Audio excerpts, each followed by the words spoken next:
Setelah melaksanakan sholat Idul Adha berjamaah, selanjutnya kita akan melihat prosesi pemotongan hewan kurban yang ada di Masjid Agung Palembang.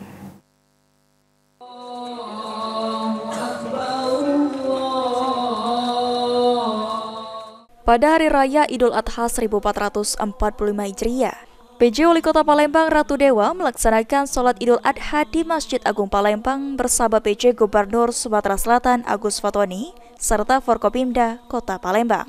Disampaikan oleh PJ Wali Kota Palembang, momen Idul Adha kali ini bertempatan dengan HUT Kota Palembang ke-1341 tahun, sehingga menjadi bahan evaluasi baik dari personal, pemerintahan, juga dari permasalahan pembangunan dari masyarakat.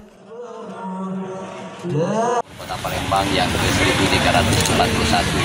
Semoga momentum ini menjadi bahan evaluasi baik dari personal, pemerintahan, juga dari permasalahan pembangunan dan kemasyarakatan.